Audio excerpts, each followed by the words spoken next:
আহমদ ইবনে হাম্বল বছরের পর বছর, যুগের পর যুগ শহর থেকে গ্রাম, গ্রাম থেকে শহর চষে বেরিয়েছেন। ওনার শেষ জীবনটা উনি হাদিস সংগ্রহের কাজে ব্যয় করেছেন। একবার এক সফরে তিনি রাত্রিবেলা বেরোলেন। ইস্তেগফার পড়লে যে কি করে মানুষ মুস্তাজাবুদ দাওয়া হয় শুনেন। রাত্রিবেলা সফরে তিনি বেরোলেন, হাদিস সংগ্রহের সফর। পথিমধ্যে এক মসজিদে মাগরিবের নামাজ পড়লেন, এশার নামাজ পড়লেন। প্রচন্ড শীত, তিনি ভাবলেন আজকের রাতটা মসজিদেই কাটায় দেই, ফজরের সালাত পড়ে তারপরে বেরো। ব্যাগ থেকে কাঁথা বের করে তিনি শুয়ে পড়লেন। কিন্তু মসজিদের দারোয়ান এসে বলে, মসজিদে তো থাকা যাবে না, আপনি বের হন।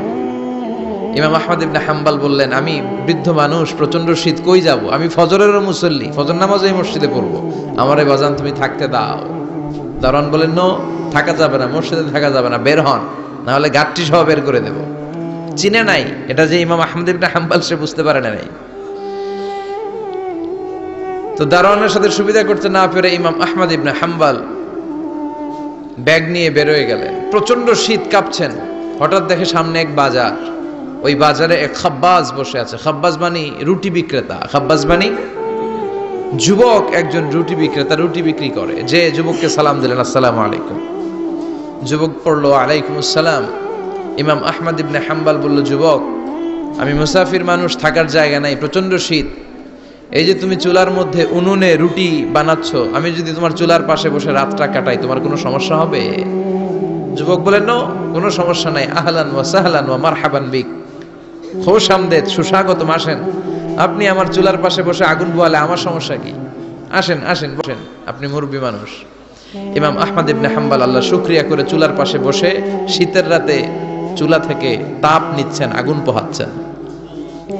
আর তিনি দেখতে লাগলেন, যুবক আটা দিয়ে রুটি বানায় আর পরে আস্তাগফিরুল্লাহ, রুটির খামির বানায় আর পরে আস্তাগফিরুল্লাহ, গোল গোল করে খামির দিয়ে দলা বানিয়ে সাজিয়ে রাখে আর পরে আস্তাগফিরুল্লাহ। রুটি বেলুন দিয়ে বলে এটারে চুলার ভেতরে ঢুকায় আর কি পড়ে আস্তাগফিরুল্লাহ। ক্রেতা আসলে ক্রেতাকে রুটি দেয় আর পরে ক্রেতার হাত থেকে টাকা নিয়ে ক্যাশ বক্সে রাখে আর কি পড়ে। ইমাম আহমদ ইবনে হাম্বল তো অবাক, ঘটনা কি? আসার পর থেকে এই যুবকটারে দেখতেছি খালি পড়ে আস্তাগফিরুল্লাহ, আস্তাগফিরুল্লাহ। তিনি কৌতূহল বশত বললেন, যুবক, মা লাকা ইয়া শাব দাইমান তাকরাউনা আস্তাগফিরুল্লাহ। হে যুবক, তোমার ঘটনাটা কি?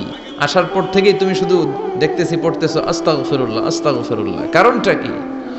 যুবক বলে, আমি সবসময় ইস্তেগফারের সাথে আঠার মতো লেগে থাকি, আর লেগে থাকার কারণে এর বরকতে আল্লাহ আমাকে মুস্তাজাবুদ দাওয়া বানিয়ে দিয়েছে। মানে আল্লাহ আমাকে এমন বানিয়েছে যে আমি দোয়া করা মাত্রই আমার দোয়া কবুল করে কে? আল্লাহ। ইমাম আহমদ ইবনে হাম্বল বললেন, আনতা মুস্তাজাবুদ দাওয়া, তুমি মুস্তাজাবুদ দাওয়া, মানে তুমি দোয়া করলে সেটা কবুল হয়ে যায়?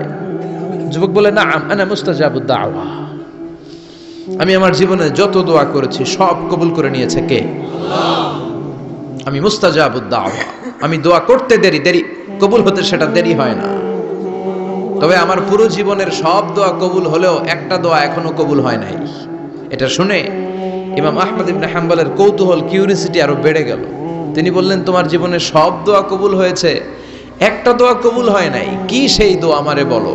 যুবক বলে, আমার জীবনে যে দোয়াটা কবুল হয় নাই সেটা হচ্ছে, আমি আল্লাহর কাছে দোয়া করে বলেছিলাম, আল্লাহ, শুনেছি এই জামানার সবচেয়ে বড় মুহাদ্দিসের নাম হচ্ছে ইমাম আহমদ ইবনে হাম্বল, আমি যেন ওই ইমাম আহমদ ইবনে হাম্বলের কপালে একটা চুমু দিয়ে মরতে পারি, তুমি তৌফিক দিও। ইমাম আহমদ ইবনে হাম্বল নিজেকে আর ধরে রাখতে পারলেন না, চোখের পানি ছেড়ে দিলেন। যুবককে জড়িয়ে ধরলেন আর বললেন, ইয়া শাব, আহমদ ইবনে হাম্বলের কপালে চুমু দেওয়ার জন্য আহমদ ইবনে হাম্বলের দরবারে তোমার যাওয়ার দরকার নাই, আহমদ ইবনে হাম্বল নিজেই তোমার দরবারে ছুটে এসেছে। আনাল আহমদ ইবনে হাম্বল, আমি নিজেই আহমদ ইবনে হাম্বল। চিল্লায় পড়েন আল্লাহু আকবার। যুবকটি চিৎকার মেরে সাইয়েদনা আহমদ ইবনে হাম্বলকে জড়িয়ে ধরল। আহমদ ইবনে হাম্বলের হাতে হাত রেখে মুসাফা করলো। আহমদ ইবনে হাম্বলের কপালে একটা চুমু এঁকে দিল আর বলল, ইয়া আহমদ ইবনে হাম্বল, এই ইস্তেগফারের কারণে আমার জীবনের সব দোয়াই কবুল হয়ে গিয়েছে। আপনি সব সময় যদি ইস্তেগফারের সাথে লেগে থাকেন, আপনারে মুস্তাজাবুদ দাওয়া বানাবে কে? এজন্য অবসরে যখন কোনো কাজ থাকে না, বেশি বেশি ইস্তেগফার পড়া যাবে না? ইস্তেগফারের সাথে আঠার মতো লেগে থাকা যাবে না? আওয়াজ করে পড়েন আস্তাগফিরুল্লাহ, আরো জোরে পড়েন আস্তাগফিরুল্লাহ, আরো জোরে পড়েন আস্তাগফিরুল্লাহ। আল্লাহ আমাদের ইস্তেগফার তুমি কবুল করো, আরো জোরে পড়ি আমিন। আসুন আমরা আল্লাহর নামের 3টা তাকবীর পড়ব। 3টা তাকবীর পড়ে আমরা কোরআনের তাফসীরের দিকে যাব। আমি পড়ব লিল্লাহি তাকবীর, আপনারা পড়বেন আল্লাহু আকবার। আওয়াজ করে পড়তে হবে। আল্লাহ বলেছেন ওয়া রাব্বাকা ফাকাব্বির, তোমার রবের নামের বড়ত্বের ঘোষণা দাও। আমার সাথে সাথে পড়েন আল্লাহু আকবার,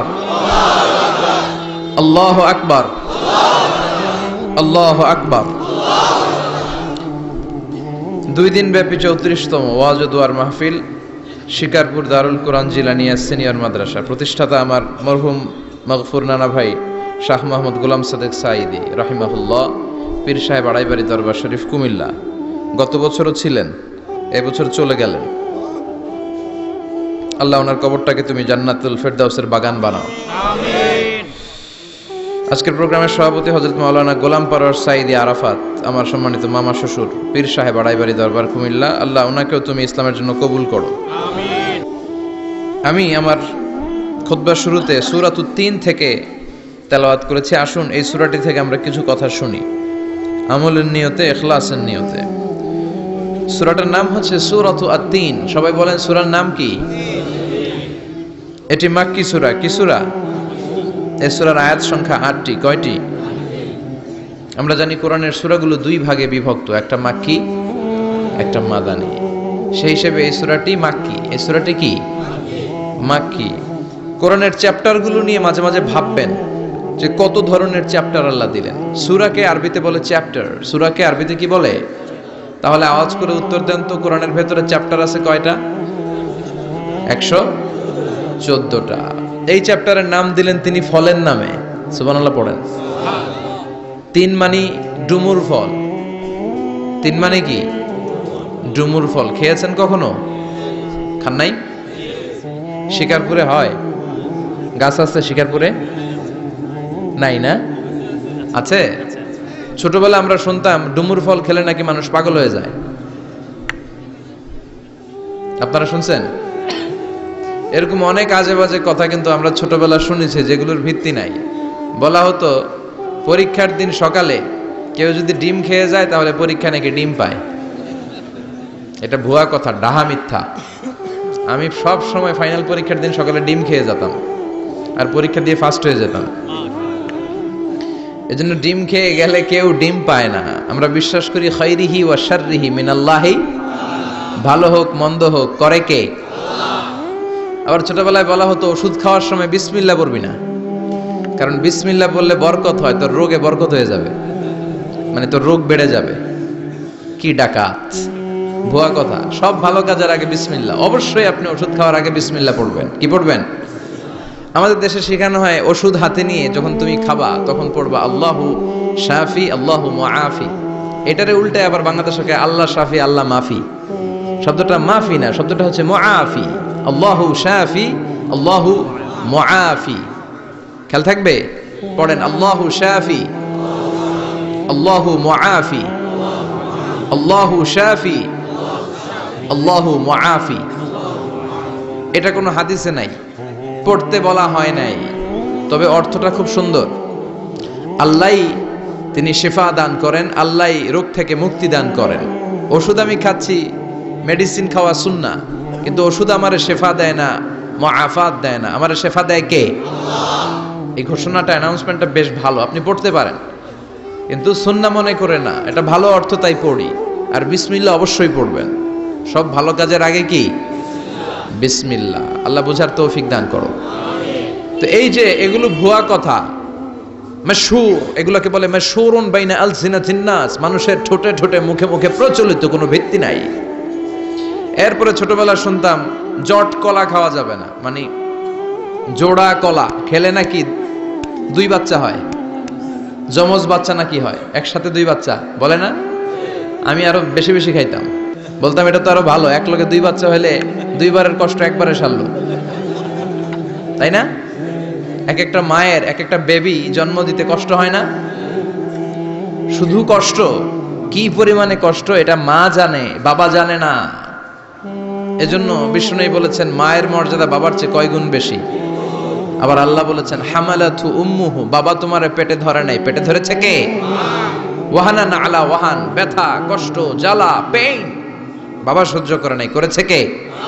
অফিসালহু ফি আমাইন, 2 বছর তোমারে বাবা দুধ খাওয়ায় নাই, দুধ খাওয়ালো কে? মায়ের এক ধারে দুধের দাম কাটিয়া গায়ের চাম, পাপস বানাইলে ঋণের শোধ হবে না, এমন দরদি ভাবে কেউ হবে না আমার মাগো, এমন দরদি ভাবে কেউ হবে না আমার মাগো। ঠিক কিনা? বিষ্ণু বললেন লাউ কাতাতা জিলদাক, গায়ের চামড়াগুলো কেটে কেটে রোদে শুকিয়ে যদি মায়ের পায়ের 2টা জুতাও বানিয়ে দাও, ছোটবেলা যে দুধ খেয়েছো সেটার এক ঢোক দুধের শোধ আদায় হবে না। এজন্য মা যে কি কষ্ট করে, এখানে বেশিরভাগই আমরা নর্মাল প্রসেসে পৃথিবীতে এসেছি, তাই না? সিজারিয়ান বেবি খুব কম, থাকলে 1-2টা। নর্মাল প্রসেসে একটা বাচ্চাকে ডেলিভারি করতে একটা মায়ের যে কত কষ্ট হয় আপনি কল্পনাই করতে পারবেন না। চিকিৎসা বিজ্ঞান বলে একজন সুস্থ মানুষ ব্যথার একটা ইউনিট আছে, মাত্রা, ব্যথা মাপার একক, 45 ইউনিট পেইন বা ব্যথা একজন মানুষ সহ্য করতে পারে। ব্যথার তীব্রতা বা মাত্রা যদি 45 ইউনিটের বেশি হয়, যদি ছাড়িয়ে যায়, হয় লোকটা বেহুশ হবে নয় মরে যাবে।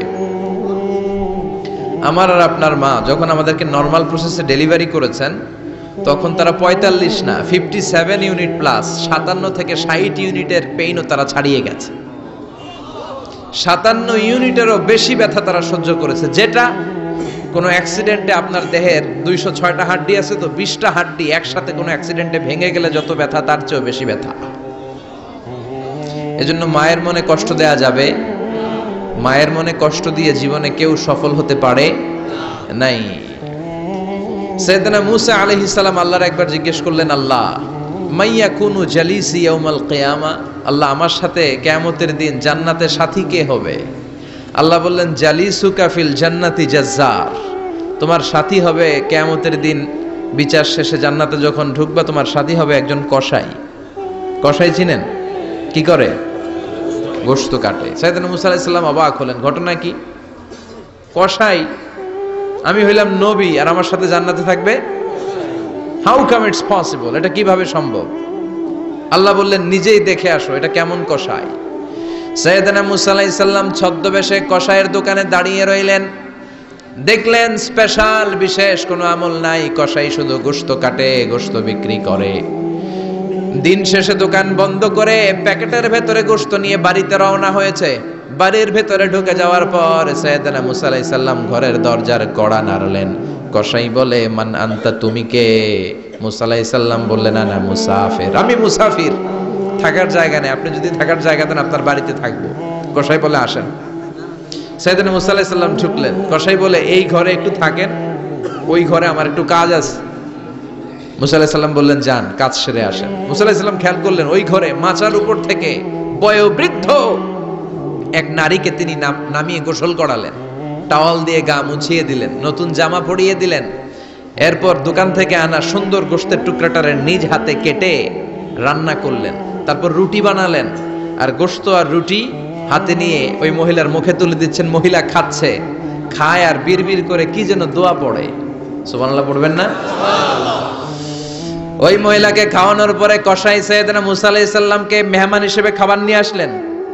বললেন ও পথিক খাবার খান, সকালবেলা আপনিও চলে যাবেন, আমিও যাব আমার দোকানে, খেয়ে আপনি ঘুমিয়ে পড়েন। মুসা আলাইহিস সালাম বললেন ততক্ষণ পর্যন্ত তোমার আনা খাবারে আমি হাত দিব না যতক্ষণ না তুমি বলবা ওই মহিলাটাকে। কসাই বলে হাদিহি উম্মি, এটা আমার মা, হাদিহি উম্মি, এটা আমার মা। এই দুনিয়া এই মা ছাড়া আমার কেউ নাই, আমিও ছাড়া আমার মায়ের কেউ নাই। তাই প্রতিদিন দোকানের কাজ শেষ করে গোশত এনে রান্না করে আমার মারে আমি খাওয়াই। হাদিহি উম্মি, এটা আমার জনম দুঃখিনী মা। সাইয়েদনা মুসা আলাইহিস সালাম, বুঝলাম তোমার মা, কিন্তু তুমি যখন রুটি তোমার মায়ের মুখের ভেতরে তুলে দিচ্ছিলে, তোমার মা বিড়বিড় করে কি যেন পড়লো। কি পড়ে তোমার মা? কসাই বলে, আমার মায়ের একটা পাগলা দোয়া আছে। কি দোয়া? আমি জানি কশিন কালো এই দোয়া কবুল হবে না। আবেগের বশবর্তী হয়ে প্রতিদিন আমার মা আমার খেদমতে আমার উপর এত সন্তুষ্ট হয়ে যায়, এত খুশি হয়ে যায়। আমার মা প্রতিদিন বলতে থাকে, আল্লাহুম্মা জাআল ইবনি জালিসা মূসা ইয়াউমাল কিয়ামাহ। ও আল্লাহ, আমার ছেলের খেদমতে আমি এত সন্তুষ্ট, আমার ছেলের উপর আমি এতটাই রাজি খুশি।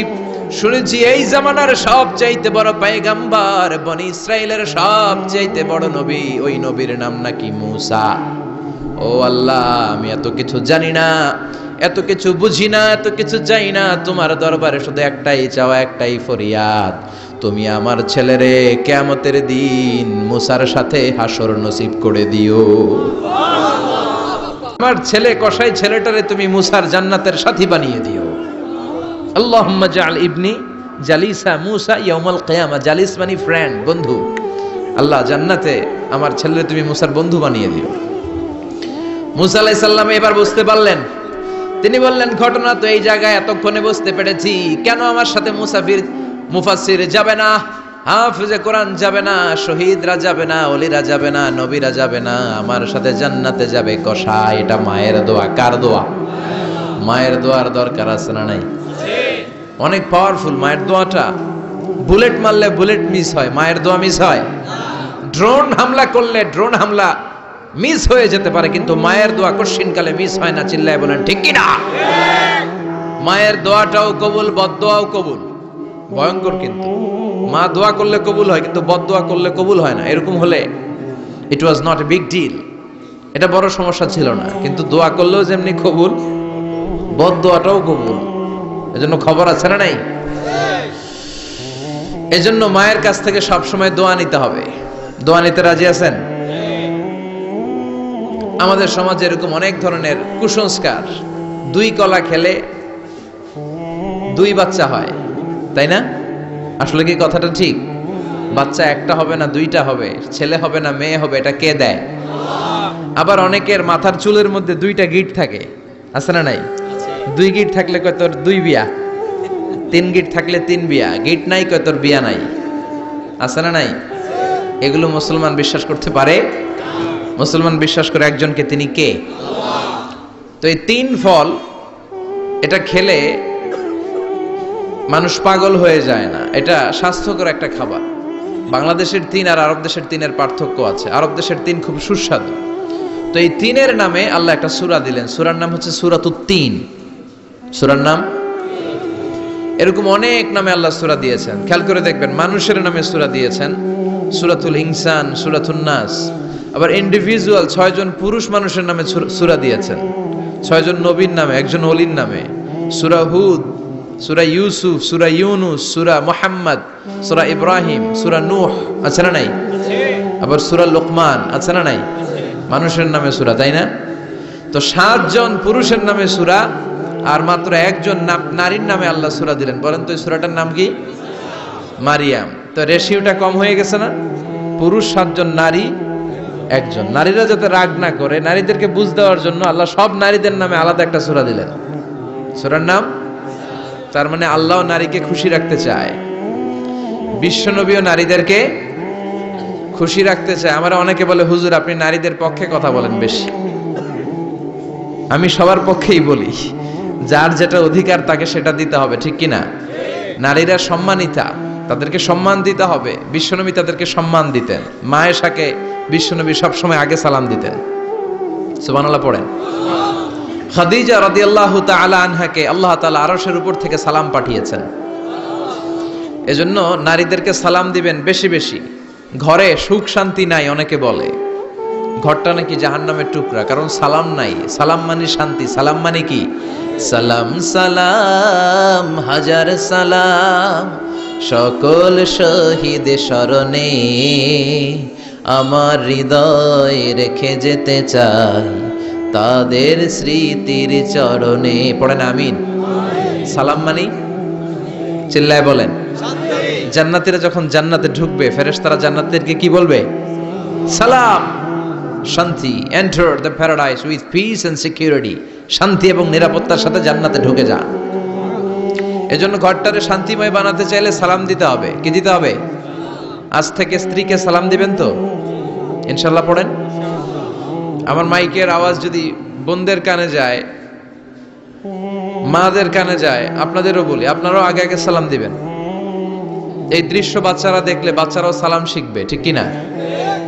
মা খাদিজার ব্যাপারে আল্লাহ বলেছেন, জিব্রাইল তুমি যে খাদিজারে আমার পক্ষ থেকে সালাম দিয়ে দাও, আর খাদিজারে বলে দাও জান্নাতে খাদিজার জন্য এমন ঘর আমি প্রিপেয়ার করে রেখেছি যেই ঘরের ভিতরে কোনো নয়েজ নাই, কোনো আওয়াজ নাই, কোনো ডিস্টার্ব নাই, আছে শান্তি। সুবহানাল্লাহ।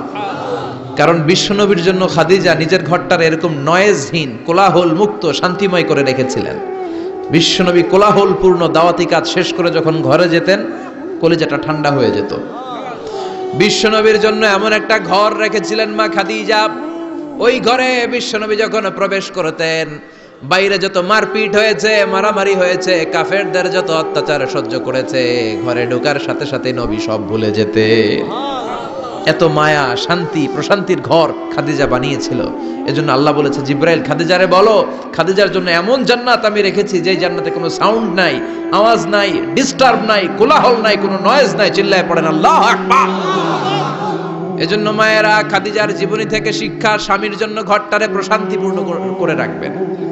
প্রশান্তির একটা জায়গা যেন হয়। কানের কাছে এসে বেশি বেশি ঘ্যান ঘ্যান করেন না। ঘরে ঢুকলেই চাল নাই, ডাল নাই, এটা লাগবে, ওইটা লাগবে, ছেলের ওইটা লাগবে। আস্তে আস্তে অনেক স্বামী হার্ট অ্যাটাক করে স্ত্রীর কারণে, জানেন ঠিক কিনা? ওই কয় ঠিক, সবাই ভুক্তভোগী, কমন পড়ে গেছে। দুই পক্ষেরই বললাম, স্বামীরাও সালাম দিবেন, স্ত্রীরাও দিবেন। সালাম মানে শান্তি, তো ঘরটারে শান্তি দিয়ে ভরে দিবে কে? আর একে অপরের প্রতি শ্রদ্ধাবোধ রাখবেন। তো নারীদেরকে খুশি করার জন্য আল্লাহ সূরা দিলেন, সূরাতুন নিসা। প্রাণীদের নামে অনেক সূরা আছে, সূরাতুল বাকারা আছে না নাই? বাকারা মানে কি? গাভী। গাভীর দুধ খাবেন। বিষ্ণু বলেছেন গরুর গোশত খেয়েও কম, দুধ খেয়েও বেশি। আলাইকুম বিআলবানিল বাকার, তোমাদের উচিত গরুর দুধ খাওয়া। ফাইন্নাহা তুরাম্মু মিনাল আশজার, কেননা গরুর দুধ এটা হচ্ছে সবুজ ঘাস আর পাতার নির্যাস। ফি লাবানিহা শিফা, গরুর দুধে আছে শিফা। ও ফি লুহুমিহা দা, গরুর গোশতে আছে রোগ। গোশতে আছে কি? গরুর গোশত খাইলে রোগ বাড়ে না? অনেক ডাক্তার আছে এরা সিরিয়াল নেয় না, যারা গরুর গোশত খায় বেশি, বলে লাল মাংস যারা খাবে এরা যেন আবার সিরিয়াল না দেয়। আছে না নাই? বিশ্বনবীর খাবারের তালিকায় দুধ ছিল। বিশ্বনবী বলতেন বেশি বেশি দুধ খেও, এবং বিশ্বনবী বলেছেন মায়েরা যেন তাদের বাচ্চাদেরকে দুধ খাওয়ায়। মায়ের বুকে প্রথম যে দুধটা আসে এটাকে বলে শাল দুধ। এটা বাচ্চার জীবনের প্রথম প্রাকৃতিক টিকা। সুবহানাল্লাহ পড়েন। আমরা কত টাকা দিয়ে দামি দামি টিকা দেই, কিন্তু প্রথম টিকাটা আল্লাহ ফ্রি দিয়েছেন। সুবহানাল্লাহ পড়েন। বাকারার নামে সূরা দিলেন, আনকাবুত মাকড়সার নামে সূরা দিলেন, নাহাল মৌমাছির নামে সূরা, নামাল পিঁপড়ার নামে সূরা। সুবহানাল্লাহ পড়েন। এইভাবে আপনি খুঁজলে কোরআনের চ্যাপ্টারগুলো যে কত সুন্দর সুন্দর নাম দিয়ে আল্লাহ দিয়েছেন, তারই ধারাবাহিকতায় আজকের সূরাটির নাম দিয়েছেন আল্লাহ একটা ফলের নামে। কিসের নামে? 3 ফলের নামে। সূরার নাম কি? সাইয়েদনা বারা ইবনে আযিব রাদিয়াল্লাহু তাআলা আনহু বর্ণনা করেন, বুখারীর বর্ণনা। তিনি বলেন সামি'তু রাসূলুল্লাহ ইয়াকরাউ সূরাতাত তিন ফি সালাতিল ইশা। আমি বারা ইবনে আযিব রাদিয়াল্লাহু তাআলা আনহু এশার নামাজে বিশ্বনবীকে সূরাতুত তিন তেলাওয়াত করতে শুনেছি। কোন নামাজে? কোন সূরা পড়তেন? কোন নামাজে? কোন সূরা? মনে থাকবে? পড়বেন তো? তিনি বলেছেন এশার নামাজে আমি বিশ্বনবীকে সূরাতুত তিন তেলাওয়াত করতে শুনেছি। ফামা সামি'তু আহসানা সাউতিন মিন সাউতি রাসূলিল্লাহ। আল্লাহ রাসূলের কণ্ঠের চাইতে এত মধুর কণ্ঠ আমার জীবনে শুনি নাই। বিশ্বনবী যখন তেলাওয়াত করতেন সাহাবাদের কলিজা ঠান্ডা হয়ে যেত। সাহাবারা মাঝে মাঝে খাবার না পেলে, ঘরে খাদ্য না থাকলে বিশ্বনবীর কাছে চলে আসতেন। এসে বিশ্বনবীর চেহারার দিকে তাকায় থাকতেন, ওনার কণ্ঠে তেলাওয়াত শুনতেন। বিশ্বনবীর তেলাওয়াত শুনলে চেহারার দিকে তাকায় থাকলে ক্ষুধার কথা তারা ভুলে যেতেন। কি কণ্ঠ ছিল বিশ্বনবীর! অনেকে বলে সাইয়েদনা দাউদ আলাইহিস সালামের কণ্ঠ ছিল অনেক চমৎকার, এটা ঠিক, কিন্তু বিশ্বনবীর চাইতে বেশি সুন্দর না। আকাবা উপসাগরের তীরে বসে সাইয়েদনা দাউদ যখন তেলাওয়াত করতেন, সাগরের মাছগুলো সাগর ছেড়ে ডাঙ্গায় চলে আসতো, বনের পশু বন ছেড়ে বাইরে আসতো, আকাশের পাখি আকাশ ছেড়ে দিয়ে নিচে নেমে আসতো। কিন্তু বিশ্বনবীর কণ্ঠটা এর চেয়েও বেশি সুন্দর ছিল। সুবহানাল্লাহ পড়েন। বিশ্বনবী সারাদিন যেই কোরআনের আয়াতগুলো নাজিল হয়েছে, প্রত্যেক রাত্রে এশার নামাজের পর ঘরের মধ্যে বসে বসে আয়াতগুলো তেলাওয়াত করতেন। আর মক্কার আবু জাহেল, উতবা, শাইবা, ওয়ালিদ ইবনে মুগীরা সবাই লুকিয়ে লুকিয়ে তেলাওয়াত শোনার জন্য বাড়ির চিপায় চলে আসতো। আবু জাহেল, উতবা, শাইবা এটা কি বিশ্বনবীর পক্ষের লোক না বিপক্ষের? বিপক্ষের লোক হয়েও নবীর কণ্ঠের তেলাওয়াত শোনার জন্য পাগল। তাইলে কণ্ঠটা কি নরমাল কণ্ঠ ছিল? যেন তেন কণ্ঠ ছিল। আবু জাহেল ছিল মক্কা শহরের প্রেসিডেন্ট। সে ঘোষণা দিয়ে দিত, কেউ মুহাম্মাদের কণ্ঠের তেলাওয়াত শুনবা না, শুনতে যেতে পারবা না। সবাইকে নিষেধ করে রাত্রিবেলা চোরের মতো নিজেই যাইতো। সুবহানাল্লাহ পড়েন। হজের মৌসুমে আবু জাহেল ঘোষণা দিয়ে দিল, খবরদার, মক্কায় ঢুকার যতগুলো গেট আছে সবগুলো গেটে তোরা দাঁড়ায় থাকবি, হাজিদেরকে বলবি মক্কায় নতুন একটা পাগল এসেছে, তার কথা যারা শুনে তারাও পাগল হয়ে যায়। নাউজুবিল্লাহ পড়েন। তার কর্মী বাহিনী হজের মৌসুমে বিভিন্ন গেটে পাঠায় দিল। মক্কায় ঢুকার হাজিদের যত গেট, বিভিন্ন দেশ থেকে হাজিরা আসবে, কর্মীদেরকে বলে দিল তোরা বলবি এই এলাকায় নতুন এক পাগলের আমদানি হয়েছে, নাম মুহাম্মদ। পড়েন নাউজুবিল্লাহ। যারাই এই মুহাম্মাদের কণ্ঠের তেলাওয়াত শুনে তারাও পাগল হয়ে যায়। আদেশ অনুযায়ী কর্মীরা মক্কার গেটে দাঁড়িয়ে দাঁড়িয়ে হাজিদেরকে বলল, হাজি সাহেব হজে যান, জমজম খান, খেজুর খান, হজ করেন, সমস্যা নাই, কিন্তু নতুন এক পাগল আসছে, এই পাগলের নাম মুহাম্মদ। এই পাগলের কাছে যারা যায় হেরাও পাগল হয়ে যায়। হাজি সাহেবরা কোনোদিন এই মুহাম্মদ নামটা শুনে নাই, এই প্রথম শুনলো। শুই নাই মনে মনে কয়, যেদিকে যাব আর নাই যাব, আগে মুহাম্মাদের কাছে যাব। সবার আগে কার কাছে যাব? কারণ মানুষের একটা অভ্যাস হচ্ছে, আল ইনসানু হারিসুন আলা মা মুনিয়া, মানুষের যেটা করতে নিষেধ করা হয় বেশি ওইটা মানুষ করে বেশি। মনে মনে হাজিরা বলে, তোমরা নিষেধ করছো তো অবশ্যই যাব, দেখি এই মুহাম্মদটা কে। তার মানে আমাদের বিরুদ্ধে অপপ্রচার করলে এটা আমার পক্ষের প্রচার হয়ে যায়। সুবহানাল্লাহ পড়েন। ইসলামের বিরুদ্ধে অপপ্রচার করলে এটা কি হয়ে যায়? প্রচার হয়ে যায়। ইউরোপ আমেরিকাতে ইসলামের নামে ট্যাগ লাগায় এক্সট্রিমিস্ট, জঙ্গি। আমরা নাকি জঙ্গি, আমরা নাকি এক্সট্রিমিস্ট। তো যারা সিভিলিয়ান আছে, খ্রিস্টিয়ান সিভিলিয়ান, ইউরোপ আমেরিকার সাধারণ জনগণ, তারা ভাবে ঘটনা নাকি মুসলমানদের বিরুদ্ধে এত কথা কেন? তারা ইসলাম নিয়ে গুগলে সার্চ করে, বিভিন্ন বই পড়ে, কোরআনের ইংলিশ ট্রান্সলেশন পড়ে। আগে তারা ইসলাম সম্পর্কে জানতো না, কিন্তু সবাই যখন বলা শুরু করছে জঙ্গি জঙ্গি জঙ্গি, ইসলাম মানে জঙ্গি, তখন তারা ইসলাম সম্পর্কে পড়তে শুরু করে দিয়েছে। পড়তে পড়তে ইসলামের সুন্দর বাণীগুলো পড়ে ওদের হৃদয় ঠান্ডা হয়ে যায়। যাদের নসিব ভালো, অনেকে কালিমা পড়ে মুসলমান হয়ে যায়। ইউরোপ আমেরিকাতে মুসলমানের সংখ্যা দিন দিন বাড়ছে। মাঝে মাঝে পত্র পত্রিকায় দেখবেন যে কনভার্টেড মুসলমান, ও মুসলমান, ও মুসলমান। ধারণা করা হচ্ছে 2070 সালের মধ্যে ইউরোপ আর আমেরিকায় মুসলমান হয়ে যাবে সংখ্যাগরিষ্ঠ। খ্রিস্টানদের ছাড়িয়ে মুসলমানদের সংখ্যা ইউরোপ আমেরিকায় বেড়ে যাবে। সুবহানাল্লাহ পড়েন। সেই দিন বেশি দূরে নয় যেদিন কালেমার পতাকা হোয়াইট হাউসের উপরে শোভা পাবে। ঘোষণাটা কার? চিল্লায় বলেন, ওয়াদাটা কার? আবু জাহেল ঘোষণা দিয়েছে কেউ যেতে পারবে না, কিন্তু লুকিয়ে লুকিয়ে নিজেই যায়। একটা নির্ধারিত সময়ে বিশ্বনবী তেলাওয়াত করতেন, আর ওই তেলাওয়াতের সময় আবু জাহেল, উতবা, শাইবা, ওয়ালিদ ইবনে মুগীরা সবাই লুকিয়ে লুকিয়ে বিশ্বনবীর ঘরের চারদিকে কান পেতে মধুর কণ্ঠের তেলাওয়াত শুনতো। ফ্রি ফ্রি আরামসে শুনতো এই তেলাওয়াত। বিশ্বনবীর তেলাওয়াত যখন শেষ হয়ে যেত, এরা ভাগলপুর দিত দৌড়। ফিরে যাওয়ার রাস্তা থাকতো একটা, কয়টা? দেখা হয়ে যেত। একজন আরেকজনকে দোষারোপ করতো। আবু জাহেল বলতো, কিরে তোরা আসলি কেন? ওরা বলে, তুই এলি কেন? দিনের বেলা ভাষণ দেশ মুহাম্মদের বিরুদ্ধে, রাত্রে বেলা চোরের মতো তুই আসিস কেন? একে অপরকে দোষারোপ করে। আবু জাহেল বলে, ঠিক আছে, কাল থেকে আমিও আসবো না, তোরাও আসবি না। চল আমরা শপথ নেই যে কেউ আসবো না। দস্তখত দে, সিগনেচার দে, যেই আসবে তার মাথার চুল কামিয়ে আলকাতরা মেখে মক্কার বাজারে ঘুরিয়ে ঘুরিয়ে অপমান করা হবে। সবাই রাজি। আবু জাহেল বলে, দে, রাজি হইলে সিগনেচার দে। সবাইকে আবু জাহেল্লা, তুই নেতা, তুই আগে দে। আবু জাহেল 1 নাম্বার, নাম্বার 2 উতবা, নাম্বার 3 শাইবা, সবাই সিগনেচার। কালকে কেউ যাবে না, কেউ যাবে না। দিন গড়িয়ে রাত আসে, বিশ্বনবীর যখন তেলাওয়াত করার টাইম, ওই টাইমে আবু জাহেলের তেলাওয়াত শোনার প্যারা উঠছে। যারা সিরিয়াল দেখে, সিরিয়াল দেখার প্যারা আছে না একটা, 9টায় সিরিয়াল শুরু হবে, 8:30 থেকে প্যারা ওঠে। কথা কন, আমার সিরিয়াল শেষ হয়ে গেল, সব কাজ বাদ দে, তাড়াতাড়ি টিভির সামনে বস, আছে না নাই? আবু জাহেলেরও প্যারা উঠছে, তেলাওয়াত শোনার প্যারা।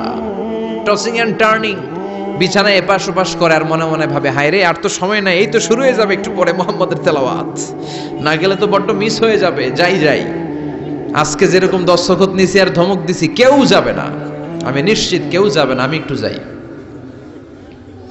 উতবা, শাইবা, ওয়ালিদ ইবনে মুগীরা প্রত্যেকেই প্রত্যেকের ঘর থেকে এই একই কথা ভাবছে যে আজকে তো যেই থ্রেড দিছে আবু জাহিল্লাই, আজকে কেউ যাবে না, আমি একটু যাই। সুবহানাল্লাহ পড়েন। আজকেও সবগুলো যে হাজির, বিশ্বনবী মন্ত্রমুগ্ধ করা সুরের ঝংকার তুলে তেলাওয়াত করছেন, আর সবগুলো মন্ত্রে মুগ্ধের মতো তেলাওয়াত শুনছে।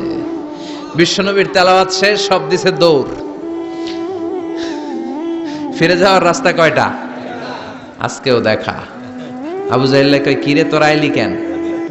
সবাইকে আবু জাহিল্লা তুই আইলি কেন, একে অপরকে দোষারোপ করে। এই ঘটনাটা শোনানোর উদ্দেশ্য হচ্ছে বিশ্বনবীর কণ্ঠটা যেন তেন কোনো কণ্ঠ ছিল না, এই কণ্ঠে সুরের ঝংকার ছিল, ঠিক কিনা? এজন্য সাইয়েদনা বারা ইবনে আযিব রাদিয়াল্লাহু তাআলা আনহু বুখারীর বর্ণনায় বললেন, ফামা সামি'তু আহসানা সাওতান মিন সাওতি রাসূলিল্লাহ, বিশ্বনবীর কণ্ঠের চাইতে এরকম সুরেলা কণ্ঠ আমার জীবনেও আমি শুনি নাই। আর বিশ্বনবীকে এই সূরাটা কোন নামাজে পড়তে শুনছে? পড়বেন তো আপনারা? আল্লাহ তৌফিক দান করো।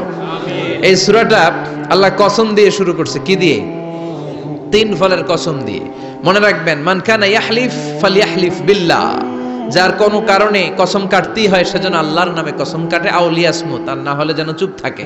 আল্লাহ ছাড়া কারো নামে কসম কাটা যাবে? কিন্তু আমাদের দেশে অনেক কিছুর নামে কসম আছে না নাই? আমরা কোরআন শরীফের নামে কসম কাটি, অনেক সময় কাবার নামে কসম কাটি, মায়ের বুকের দুধের কসম, বিদ্যার কসম কাটি না? কাটা যাবে? শিকারপুরের লোকের আর কি কি জিনিসের কসম কাটেন বলেন? হ্যাঁ, মায়ের কসম না, মায়ের কসম কাটা যাবে না। আর কি কি জিনিসের কসম কাটেন বলেন? আল্লাহর কসম কাটা যাবে। আর মাজারের কসম খাইছি না, মাজারের কসম কাটা যাবে। আর কিসের কসম কাটে এই দেশে? বইয়ের কসম না, বইয়ের কসম কাটা যাবে না। আর আছে? হ্যাঁ, আল্লাহ ছাড়া কারো নামে কসম কাটা যাবে, কিন্তু আল্লাহ চাইলে সবকিছুর নামে কসম কাটতে পারেন। চিল্লায় কোন সুবহানাল্লাহ। সে আল্লাহ বললেন, ওয়াত-তিনি ওয়াজ-যাইতুনি ওয়া তুরি সিনিনা ওয়া হাযাল বালাদিল আমিন। 3-এর কসম। কিসের কসম? 3 ফুলের কসম। এজন্য আল্লাহ বলেছেন ওয়াত-তিন। চিল্লায় বলেন, কি পড়েছেন? সম্মানিত ভাইয়েরা, খেয়াল রাখবেন, কসম যখনই আল্লাহ কেটেছেন তখনই আল্লাহ ওয়াও ব্যবহার করেছেন। এটাকে বলে, এই যে এটা কিন্তু তাফসীরের আসল কথা, মনে রাখেন, ওয়াও আল কাসামিয়া, এটার বলে কসম কাটার ওয়াও। যত জায়গায় আল্লাহ কসম কেটেছেন তত জায়গায় আল্লাহ কি ব্যবহার করেছেন? চিল্লায় বলেন। আমরা অবাক হয়ে গেলে আমরা পড়ি ওয়াও, এই ওয়াও না, আমরা ওয়াও বলি না? অবাক করা জিনিস দেখলে কি বলে ছেলেবেলে? ওয়াও, এই ওয়াও নয়। তো যত জায়গায় কসম তত জায়গায় ওয়াও।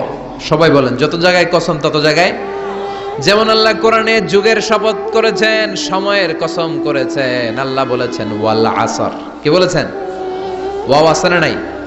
আল্লাহ পাহাড়ের কসম করেছেন, আল্লাহ বলেছেন ওয়াত্তুর। আল্লাহ ফজরের কসম করেছেন, আল্লাহ বলেছেন ওয়াল ফাজার।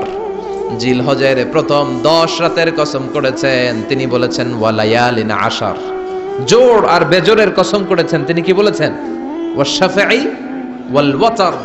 তারই ধারাবাহিকতা এখানে তিনি 3 ফলের কসম কেটেছেন, আর তিনি বলেছেন ওয়াত্তিন। চিল্লায় বলেন, তিনি কি বলেছেন? মানে 3-এর কসম। কিসের কসম? 3 ফল। ডুমুর ফলের কসম কেটেছেন, কারণ এই ফলের অনেক উপকারিতা আছে। এটা আরব বিশ্বে আরবদের কাছে খুবই গুরুত্বপূর্ণ সুস্বাদু একটা ফল। কালো ডুমুর হয়, সাদা ডুমুর হয়। এই ডুমুর ফল খেলে ডায়াবেটিক্স রোগীদের অনেক উপকার হয়। ডায়াবেটিক্স আমাদের জাতীয় রোগ না? ডায়াবেটিক্স আছে কার কার? অনেকের আছে না? এই ডায়াবেটিক্স আল্লাহ ভালো করে দিবে। কি খাবেন? ডুমুর ফল খাবেন। অনেক নারীদের ইররেগুলার মেনস্ট্রুয়েশনাল পিরিয়ড হয়, অনিয়মিত অনিয়ন্ত্রিত মাসিক। এই ডুমুর ফলের সেদ্ধ করা পানি যদি খায় তাদের মাসিক নিয়মিত হয়ে যাবে। এটার মধ্যে অনেক স্ট্রেংথ এন্ড স্ট্যামিনা আছে। আর এই ফলটা জান্নাতি ফল। কি ফল? এটা জান্নাতি ফল। এই তিন গাছটা জান্নাতের গাছ। সাইয়েদনা আদম আলাইহিস সালামকে আল্লাহ বললেন, ওয়ালা তাকরাবা হাযিহিশ শাজারাতা ফাতাকুনা মিনাজ জালিমিন। ও আদম, তুমি আর হাওয়া মিলে জান্নাতে ঘুরো, জান্নাতে খাওয়া দাওয়া করো, যা মনে চায় করো, কিন্তু একটা নিষিদ্ধ গাছ আছে, ওই গাছের কাছে যাওয়া যাবে না। কার কথা? সব খাও, সব করো, কিন্তু নিষিদ্ধ গাছের কাছে যাওয়া যাবে না। আদম আলাইহিস সালাম শয়তানের ওয়াসওয়াসায় পড়ে ওই গাছের ফলই খেয়ে ফেললেন। ওয়ালাকাদ আহিদনা ইলা আদম মিন ক্বাবলু ফানাসিয়া ওয়া লাম নাজিদ লাহু আজমা। আমি আদমকে স্পেশাল একটা অর্ডার করেছি, ওই অর্ডার আদম রক্ষা করতে পারে নাই। পারবে কেমন? আদম তো ভুলে গেছে। আদম আলাইহিস সালাম কি করছে? ভুলে গেছে। ভুল করে তিনি খেয়ে ফেললেন। শয়তানের ওয়াসওয়াসায় পড়ে শুধু আদমই খান নাই, হাওয়াও খেলেন আলাইহিমাস সালাম। খাওয়ার সাথে সাথে ওনাদের জান্নাতের পোশাকগুলো খুলতে আরম্ভ করলো, নেকেড হতে শুরু করলেন। আদম আর হাওয়া দুইজনে কি হতে শুরু করলেন? উলঙ্গ হতে শুরু করলেন। গায়ের মধ্যে আর জামা নাই। সম্মানিত ভাইয়েরা, এখানে শিক্ষণীয় যে বিষয়টা সেটা হচ্ছে শয়তানের কাজ, শয়তানের মিশন জান্নাতেও যেটা ছিল দুনিয়াতেও এটা। শয়তানের মিশন হচ্ছে আদম জাত, বনি আদমের দেহ থেকে কেমন করে কাপড় খোলা যায়, নারীদেরকে কেমন করে উলঙ্গ করা যায়। জান্নাতে যেমনি আদম আর হাওয়া আলাইহিস সালামের কাপড় শয়তান খুলেছে, দুনিয়াতেও শয়তান আমাদেরকে অশ্লীল বানাতে চায়। চিল্লায় বলেন ঠিক কিনা? এজন্য আমার মায়েরা, আমার বোনেরা, যাদের কানে আমার মাইকের আওয়াজ যায়, খবরদার, শয়তানের এই ওয়াসওয়াসায় ফাঁদে পা দেয়া যাবে না। শয়তান চেয়েছে জান্নাতে কেমন করে মা হাওয়ার কাপড় খুলে ফেলা যায়, দুনিয়াতেও শয়তান চায় কেমন করে আপনাদেরকে নেকেড বানানো যায়। ঠিক কিনা? বাংলাদেশে নারীদের কাপড় এখন দেহের মধ্যে বাড়ছে নাকি কমছে? আছি আমরা এখন জামানায়, লাজ শরম গেছে হারায়। ঠিক কিনা? পাতলা শাড়ির বাহার, পাখি ড্রেস, লেহেঙ্গা পোশাক দেখে নারীর লাজে মরে যাই। হায় হায়, আছি আমরা এখন জামানায়, লাজ শরম গেছে হারায়। ঠিক কিনা? পোশাক আশাক নারীদের খাটো হতে শুরু করেছে, এটা শয়তানের মিশন। এজন্য মায়েরা বোনেরা খবরদার, পোশাককে ছোট করবেন না, খাটো করবেন না, হেজাব পরবেন। এই হেজাবকে ফরজ করেছে কে? এই হেজাব আপনার অধিকার, আপনার অধিকার আপনি বুঝে নেন। হেজাব আপনার অহংকার, এই হেজাব হচ্ছে আপনার আভিজাত্যের প্রতীক। চিল্লায় বলেন ঠিক কিনা? নারী অধিকারের যারা কথা বলে, নারী আন্দোলনের কথা যারা বলে, তাদের কথায় কান দিবেন না। এরা বক্তব্যের মঞ্চে উঠে নারীর অধিকারের কথা বলে, কিন্তু তাদের ঘরেই নারীরা বেশি নির্যাতিতা, তাদের ঘরের কাজের মেয়েগুলাই বেশি নির্যাতিতা। চিল্লায় কোন ঠিক কিনা? তারাই লোহা গরম করে কাজের মেয়েগুলোর পিঠে ছ্যাঁক দেয়, তারাই সুযোগ পেলে ধর্ষণে সেঞ্চুরি করতে দ্বিধাবোধ করে না। চিল্লায় কোন ঠিক কিনা? শয়তানের মিশন জান্নাতেও ছিল যেটা, দুনিয়াতেও এটা। পোশাক কি করে আলাদা করা যায়, এজন্য হেজাব যেন আমরা ভুলে না যাই। হেজাব আপনার আভিজাত্যের প্রতীক, আপনার সৌন্দর্য, আপনার সম্ভ্রম, আপনার স্ট্যাটাস তো আপনার হেজাবের মধ্যে শোভা পায়। ঠিক কিনা? কিন্তু দিনকে দিন পোশাক ছোট হতে শুরু করেছে। নতুন নতুন অনেক পোশাক বেরোয় নারীদের। কি পোশাক আছে বলেন তো একটা? হ্যাঁ, পাখি, আর কি আছে? লেহেঙ্গা, আর কিরণমালা, আর এগুলো পড়বেন না, হেজাব পড়বেন। হেজাবে একটা নারীকে যত সুন্দর, রূপবতী, গুণবতী, সুস্নিগ্ধা লাগে, অন্য কোনো পোশাকে লাগে? আল্লাহ আমাদেরকে বোঝার তৌফিক দান করুন। সাইয়েদনা আদম আলাইহিস সালাম, হাওয়া আলাইহিস সালাম জান্নাতের ভেতরে যখন উলঙ্গ হয়ে গেল, লজ্জাস্থান ঢাকার জন্য জান্নাতের বিভিন্ন গাছের দিকে দৌড়ায়। দৌড়িয়ে দৌড়িয়ে যেই গাছের পাতা দিয়ে তারা সেদিন লজ্জাস্থান ঢেকেছিল, ওই গাছের নাম ছিল তিন গাছ। কি গাছ? ওই তিনের কসম কোরআনে কেটেছে কে? সেজন্য আল্লাহ বললেন ওয়াত-তিনি ওয়াজ-যাইতুনি ওয়া তুরি সিনিনা ওয়া হাযাল বালাদিল আমিন। সুবহানাল্লাহ পড়েন। তিনের কসম, জাইতুনের কসম। জাইতুন মানে জলপাই, আওয়াজ করে বলতে হবে। জাইতুন অর্থ খাইছেন? জলপাইয়ের আচার খাই না আমরা? জাইতুন মানে জলপাই, ইংরেজিতে বলে অলিভ। তবে আমাদের জলপাই আর আরব দেশের জলপাই একটু গুণগত পার্থক্য আছে। আরব দেশের জলপাই একটু ছোট হয়, আমাদেরগুলো সাইজে বড় হয়। আরব দেশের জলপাই একসাথে অনেকগুলা খাওয়া যায়, আর আমাদের দেশের জলপাই আবার 2-3টার বেশি খাওয়া যায় না, অনেক টক না? এই 7টা জলপাই আর একটা 3, এই মিক্স রেশিওতে যদি আপনি রেগুলার খান, আপনার বার্ধক্য রোধ হবে, আপনার স্বাস্থ্য ভালো থাকবে। আলহামদুলিল্লাহ পড়েন। এই জাইতুন গাছগুলো আরব দেশে হিল ট্র্যাক্টস, পাহাড়ি এরিয়াতে হয়, 100 বছর বেঁচে থাকে। বিশ্বনবী বলেছেন কুলু যাইতা ওয়াদাহিনু ফাইন্নাহা মিন শাজারাতিন মুবারাকা।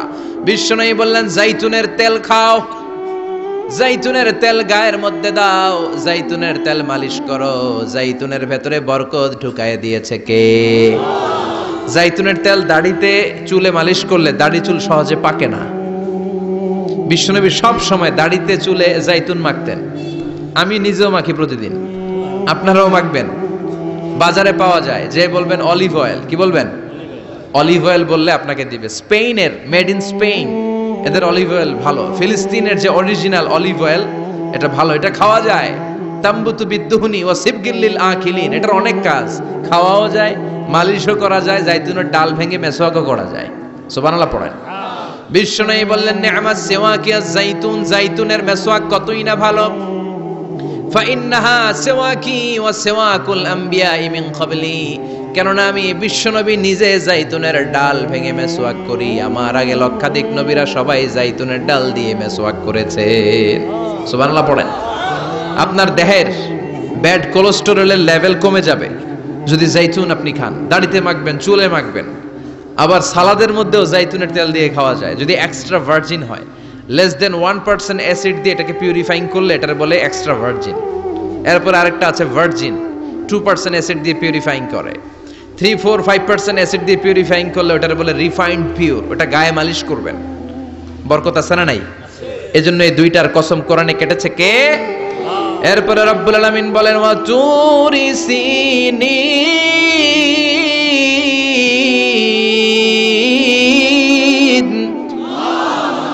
আমি তিন আর জাইতুনের কসম যেমনি কোরআনের মধ্যে করলাম, সাথে সাথে তুর পাহাড়ের কসম কাটলাম। সুবহানাল্লাহ পড়েন। সাউথ সাইনা, দক্ষিণ সিনাইয়ে এই তুর পাহাড়ের অবস্থান।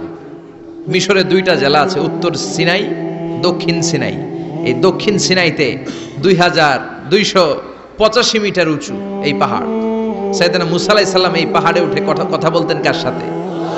তাওরাতের মতো কিতাবকে আল্লাহ তাআলা কাঠের তক্তার মধ্যে লিখে এই পাহাড়ের উপর নাজিল করেছে। কাঠের তক্তা চিনেন? কাঠ দিয়ে মোটা মোটা তক্তা বানায় না? আল্লাহ নিজ হাতে তাওরাত লিখে এই কাঠের তক্তাগুলো সাইয়েদনা মুসা আলাইহিস সালামকে দিলেন, বললেন যাও, এটার মধ্যে হেদায়েত আছে, নূর আছে, বুরহান আছে, নিয়ে যাও, বনি ইসরাইলের কাছে দাওয়াতের বাণী পৌঁছে দাও, তুমি বার্তাবাহক, যাও। সাইয়েদনা মুসা আলাইহিস সালাম দেখলেন ছোট্ট ছোট্ট কিছু কাঠের ফলকার তক্তা, ভাবলেন কাঁধের মধ্যে তুলে নিয়ে যাই, এর চেয়েও কত ভারী ভারী জিনিস আমি মুসা কাঁধের মধ্যে তুলে বেড়াই। কিন্তু সাইয়েদনা মুসা আলাইহিস সালাম তক্তার মধ্যে হাত দিয়ে দেখে কাঁধে উঠাবে তো দূরের কথা, নাড়াতেই পারে না। সুবহানাল্লাহ পড়েন। কাঁধে উঠাবে তো দূরের কথা, কি করতে পারে না? নাড়াতেই পারে না। মুসা আলাইহিস সালাম ভাবলেন এদিক দিয়ে মনে হয় শক্ত, ওদিকে মনে হয় নরম, ওদিক দিয়ে ধরি, ওদিকে টান দেয়, ওদিকেও নড়ে না, মাঝখানে ধরে টান দেয়, নড়ে না। ঘটনা কি? এর চেয়ে কত বড় তক্তা কাঁধে লয়ে ঘুরি, আর এগুলো নড়ে না কেন? আল্লাহ জিব্রাইলরে বলেন না একটু হেল্প করতে? আল্লাহ বললেন যাও, তোমারে হেল্প করতে কইছে। মুসা আলাইহিস সালাম বললেন ভাই জিব্রাইল তুমি এদিক দিয়ে ধরো, আমি ওদিক দিয়ে ধরি। আমরা এরকম ধরে বলি না মারো টান হেইয়ো, এই দুইজনে হেইয়ো হেইয়ো শুরু করছে, কিন্তু তক্তা নড়ে না। মুসা আলাইহিস সালাম বললেন চলো পজিশন চেঞ্জ করি, তুমি এদিকে আমি ওদিকে, মারো টান আরো জোরে, কিন্তু তক্তা নড়ে না। মুসা আলাইহিস সালাম বললেন আল্লাহ জিব্রাইলের যে সঙ্গী ফেরেশতা 11 বলো না একটু হেল্প করতে। আল্লাহ বলে যাও হেল্প করে আসো। এবার সবাই মিলে মারো টান আরো জোরে, গায়ে যত জোর আছে মুসা আলাইহিস সালাম তক্তা ধরে টান দিলেন, টানের চোটে প্রত্যেকটা লোমকূপ দিয়ে ঘাম বেরোতে শুরু করেছে। এক একটা টানে কোমরের রক ছিঁড়ে যাওয়ার অবস্থা, কিন্তু তক্তা নড়ে। আল্লাহ ডেকে বললেন, মুসা রক ছিঁড়ার দরকার নাই, আর ঘেমে অস্থির আর ঘর্মাক্ত হওয়ার দরকার নাই। আসলে তক্তার এত ওজন না, কিন্তু তক্তার মধ্যে যেই বাণীগুলো আছে, বাণীগুলো কার? এটা আমার বাণী রে মুসা, এগুলো আমার কথা, এগুলো আমার দেওয়া কিতাব, এগুলো সাধারণ দুনিয়ার বাণী নয়, সাধারণ কথা নয়। এই জিনিসটা বোঝাবার জন্য তক্তার ওজন আমি বাড়িয়ে দিয়েছি। এবার ফেরেশতার সাহায্যের দরকার নাই, নিজেই টান দাও, দেখবা উঠাতে পারবা। সাইয়েদনা মুসা আলাইহিস সালাম এখন দেখে টান দিয়ে কাঁধে নেওয়া যায়। সুবহানাল্লাহ পড়েন।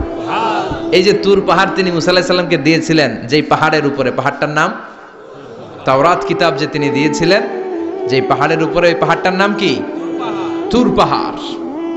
বিশ্বনবী মেরাজে যখন গিয়েছিলেন, সাইয়েদনা জিবরাইল এই তুর পাহাড়ে বিশ্বনবীকে নামিয়ে বললেন, অন্ধকার, ইয়া রাসূলুল্লাহ উদউল্লাহ, আল্লাহর কাছে দোয়া করেন। বিশ্বনবী বললেন, জিবরাইল দোয়া করলাম, কিন্তু কোন জায়গায় কোন পাহাড়ের উপরে আমারে নামালা? আমি তো এলাকা চিনি না, পাহাড় চিনি না, কোন পাহাড় এটা? সাইয়েদনা জিবরাইল বললেন, নবী হাদিহি জাবালু মুসা তুর সাইনা, এটা আপনার ভাই মুসার পাহাড়, তুর পাহাড়। সুবহানাল্লাহ। এটার চূড়ায় বিশ্বনবী দোয়া করেছেন। এবং ইয়াজুজ মাজুজের আক্রমণ থেকে বাঁচার জন্য ঈসা আলাইহিস সালাম কিয়ামতের আগে সব মুমিন বান্দাদেরকে নিয়ে তুর পাহাড়ের উপরে উঠবে। সুবহানাল্লাহ পড়েন। আমি নিজেই তুর পাহাড়ের উপরে উঠছি 2 বার জীবনে। আমি মিশরে ছিলাম তো, ওখানে আমি শিক্ষা সফরে 2 বার আমরা প্রায় তুরে সাইনাতে সফর করতাম। ঠান্ডা একটা এলাকা, মিশরে, পুরো মিশরে গরম, ওদিকে ঠান্ডা। 3 ধর্মের লোকদের জন্য এটা একটা তীর্থস্থান, সবাই যায়। ইহুদিরা যায়, খ্রিস্টানরা যায়, আমরাও যেতাম। মাঝরাতে তুর পাহাড়ে উঠতে হয়, ফজরের সময় পৌঁছতে হয়, আবার 7টা-8টার দিকে ব্যাক করতে হয়। 10টা-11টার পরে সূর্যের তাপে পাথরের পাহাড় এত গরম হয়, ওখানে কোনো মানুষ দাঁড়িয়ে থাকতে পারে না। আমরা উঠতেছি কাঁধের মধ্যে ব্যাগ নিয়ে, খ্রিস্টানরা উঠতেছে, ইহুদিরা উঠতেছে।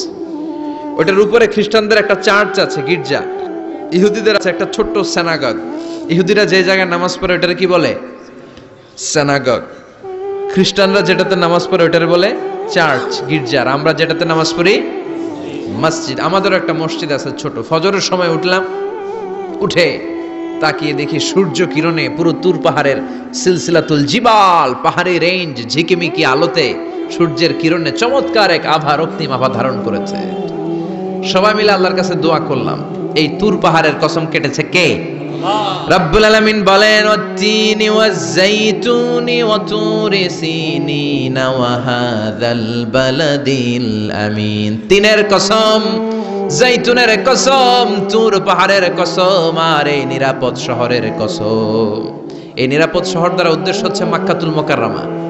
নিরাপদ শহর দ্বারা কোন শহর উদ্দেশ্য? মক্কা। যে মক্কার আগের নাম ছিল বাক্কা। মক্কার আগের নাম সবাই বলেন বাক্কা। মক্কার নামে আল্লাহ কোরআনে একটা সূরা দিয়েছে, সূরার নাম সূরাতুল বালাদ। লা উকসিমু বিহাযাল বালাদ ওয়া আনতা হিল্লুম বিহাযাল বালাদ। সুবহানাল্লাহ পড়েন। আবার এই শহরের নাম দিলেন আল্লাহ উম্মুল কুরা, জনপদ সমূহের মা। এই শহরের মধ্যে যারা প্রবেশ করবে নিরাপত্তা দিবে কে? আবার এই শহরের মাঝখানে আল্লাহ এমন একটা ঘর তৈরি করেছে, গোটা বিশ্বের সব মুসলমান ওই ঘরের দিকে মাথা নুইয়ে সেজদায় লুটিয়ে পড়ে। সুবহানাল্লাহ পড়েন।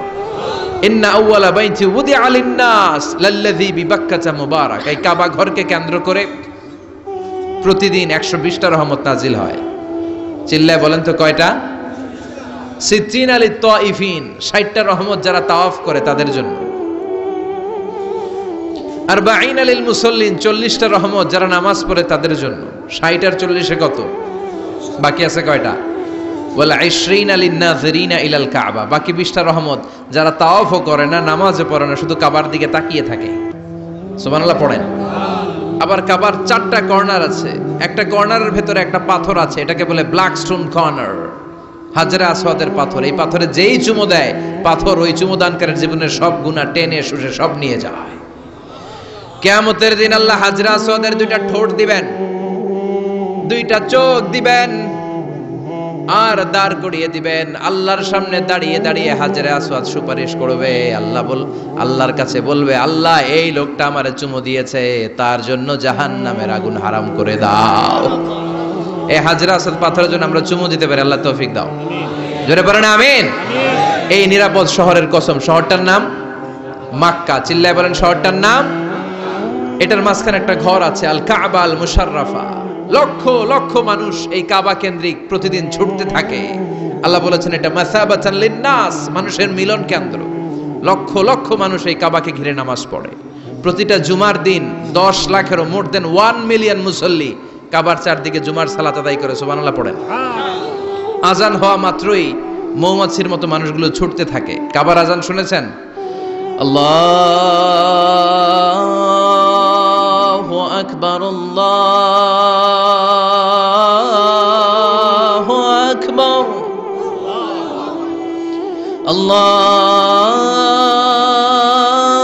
আল্লাহু আকবার,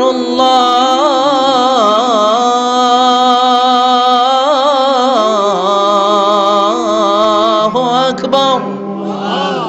কি সুরেলা আজান, কাবার আজান। আজান হতে দেরি, আজান হতে দেরি। যদি 20-30 তলা হোটেলের কোনো ছাদ থেকে আপনি খেয়াল করেন, দেখবেন মৌমাছির মতো ডানে বায়ে সামনে পেছনে চারিদিক থেকে শারে আল হিজরা দিয়ে, শারে আজিয়াদ রোড দিয়ে, গাজ্জা দিয়ে, জারোয়াল দিয়ে, মেসফালা দিয়ে, ইব্রাহিম খালিলি দিয়ে মানুষগুলো কাবার দিকে ঢুকতে শুরু করেছে, ঠিক কিনা? আবার বিশ্বনবী বলতেন, মক্কা তো হাব্বুল বিলাদ ইলাইয়া, মক্কা শহর আমার কাছে সব চাইতে প্রিয় শহর। লাউলা উখরিজিতু লামা খারাজতু, মক্কার কুরাইশরা কাফেররা যদি এই শহর থেকে জোর করে আমারে বের করে না দিত, আমি কোনোদিন মক্কা ছেড়ে দূরে যেতাম না। সুবহানাল্লাহ পড়ে। বিশ্বনবীর জন্মস্থান এই শহর। যেখানে বিশ্বনবী জন্মেছেন ওইখানে আছে মাকতাবা, লাইব্রেরি। কি আছে? হজ ওমরা যারা করেছেন তারা দেখবেন ওখানে গেলেই ফ্রিতে বই দেয়। কি দেয়? বিশ্বনবীর জন্মস্থানে গেলে যেই ভাষার হন, বাঙালি গেলে বাংলায়, ইংরেজ গেলে ইংরেজিতে, পাকিস্তানিরা গেলে হিন্দিতে, সবাইকে ফ্রিতে বই দেয়া হয়। তার মানে বিশ্বনবীর জন্মস্থানে গেলেই বই পাওয়া যায়, ঠিক কিনা? বিশ্বনবীর জন্মস্থানের ঠিক পাশেই আবু জাহেলের জন্মস্থান। ওইখানে কি আছে জানেন? হ্যাঁ, হাম্মাম, হাম্মাম আবি জাহাল। বাঙালি হাজিদের বুক ভরা ঘৃণা তার জন্য। বাঙালি হাজিরা বলে, আবু জাহিল্লার টয়লেট কই, যাইয়া সব ভরাই দিয়ে আসুন। জেদ্দাতে নেমেই খুঁজতে আরম্ভ করে, আবু জাহিল্লার টয়লেট কই। সবাই বলে, এই না জেদ্দায় আসলেন, মক্কা তো আর 80 কিলো দূরে। আপনি যাবেন, ওমরা করবেন, বিশ্রাম নেবেন হোটেলে, এরপরে জিয়ারা যখন করায় তখন ওখানে নেয়। কিন্তু নাইম্মা কই আবু জাহিল্লার টয়লেট কই। কি ক্ষোভ তার প্রতি, না? কি ক্ষোভ আর ঘৃণা। আর বিশ্বনবীর জন্য অন্তর ভরা ভালোবাসা আছে না নাই? এজন্য ইসলাম হচ্ছে শান্তির ধর্ম। জঙ্গিপনা যারা করে, সন্ত্রাসবাদের কথা যারা সমাজে উস্কে দেয়, তাদের জন্য ইসলামে কোনো শান্তি নাই। আবু জাহেল ছিল সন্ত্রাসদের লিডার, ঠিক কি না? Leader of the all terrorist, কুখ্যাত ইন্টারন্যাশনাল সন্ত্রাসী আবু জাহেল। আর বিশ্বনবী ছিলেন মুজাহিদ। বিশ্বনবী কি ছিলেন? মুসা আলাইহিস সালাম ছিলেন মুজাহিদ। ফেরাউন ছিল কুখ্যাত সন্ত্রাসী আর জঙ্গি, ঠিক কিনা? সাইয়েদনা ইব্রাহিম ছিলেন মুজাহিদ আর নমরুদ ছিল জঙ্গি, ঠিক কিনা? যারা ইসলামের পক্ষে কথা বলে তারা মুজাহিদ, আর যারা ইসলামের বিপক্ষে তারা সন্ত্রাস আর জঙ্গি। চিল্লায় বলেন ঠিক কিনা? সে আল্লাহ ডেকে বললেন, গোলামুদ্দিনি ওয়াজ-জাইতুনি ওয়া তুরি সিনিনা ওয়া হাযাল বালাদিল আমিন। 3 ফলের কসম, জাইতুনের কসম, তুর পাহাড়ের কসম, বিশ্বনবীর জন্মস্থান মক্কাতুল মুকাররমার কসম। 4টা জিনিসের কসম কেটেছে কে? আল্লাহ। কয়টা জিনিসের? 4টা জিনিসের কসম কেটে আল্লাহ একটা কথা বলবেন। ওই কথাটার গুরুত্ব বেশি না কম? লাকাদ খালাকনাল ইনসানা ফি আহসানি তাকওয়িম। সবাই পড়েন, লাকাদ খালাকনাল ইনসানা ফি আহসানি তাকওয়িম। নিশ্চয় আমি মানুষের চেহারাটারে, আকৃতিটারে বড্ড চমৎকার আকৃতি দিয়ে তৈরি করেছি। সুবহানাল্লাহ। মানুষের মতো কোনো সুন্দর প্রাণী পৃথিবীতে নাই, আছে? গরু দেখবেন সবগুলোর চেহারা একরকম। কুকুরের অলমোস্ট সব কুকুরের কেন্দ্রীয় চেহারা এক, সব ছাগলের কেন্দ্রীয় চেহারা এক, কিন্তু একটা মানুষের সাথে আরেকটা মানুষের চেহারা মিলে? আমার সাথে হুজুরের চেহারার মিল আছে? হুজুরের সাথে ভাইয়ের, ভাইয়ের সাথে আপনার। 700 কোটি মানুষ নাকি পৃথিবীতে এখন আছে। এই 700 কোটির সাথে একটার লগে আরেকটার মিলে? কত 700 কোটি ময়রা কবরে ভূত হয়ে রয়েছে, একটার সাথে আরেকটার মিল ছিল? আরো কত 700 কোটি যে কিয়ামতের আগে আসবে, একজনের সাথে আরেকজনের চেহারার কোনো মিল খাবে? এরপর আপনি হিউম্যান অ্যানাটমি নিয়ে গবেষণা করেন, পায়ের পাতা থেকে শুরু করে মাথার তালু পর্যন্ত একটার পর একটা অঙ্গ এমন ভাবে আল্লাহ তৈরি করেছে, পৃথিবীর কোনো ডিজাইনারের কোনো ডিজাইন দ্বারা এটাকে মাপজোক আর পরিমাপ করা সম্ভব না। চিল্লায় বলেন ঠিক কিনা? এজন্য আল্লাহ বললেন, লাকাদ খালাকনাল ইনসানা ফি আহসানি তাকওয়িম। মানুষকে চমৎকার আকৃতি দিয়ে তৈরি করেছে কে? আমাদের যেই অঙ্গটা ঠিক যেখানে বসানো দরকার, ঠিক সেই অঙ্গটা আল্লাহ তাআলা ওইখানেই বসিয়েছে, ঠিক কিনা? আল্লাহর সৃষ্টির মধ্যে কোনো খুঁত ধরার, ভুল ধরার ক্ষমতা কারো আছে? এক লোক বট গাছের তলায় বসে বিশ্রাম নিচ্ছে, আর বট ফল দেখে অবাক যে এত মোটা বট গাছ, ফলগুলো এত ছোট। বট ফল ছোট হয় না নাকি এত বড়? আর পাশেই ছিল কুমড়া গাছ, লাউ গাছ। আল্লাহরে গালে দিতেছে, আল্লাহর কি রুচি! চিকন চিকন কুমড়া গাছ, চিকন চিকন লাউ গাছ, এত বড় ফল, আর ইয়া মোটা বট গাছ, এতটুকু ফল। আল্লাহরে গালি দিতে দিতে ঘুমায় গেছে। আল্লাহরে গালি মারতে মারতে কখন যে ঘুমায় গেছে নিজেও জানেন। হঠাৎ একটা বট ফল পড়ছে একেবারে নাকে, লাফ দিয়ে উঠেছে।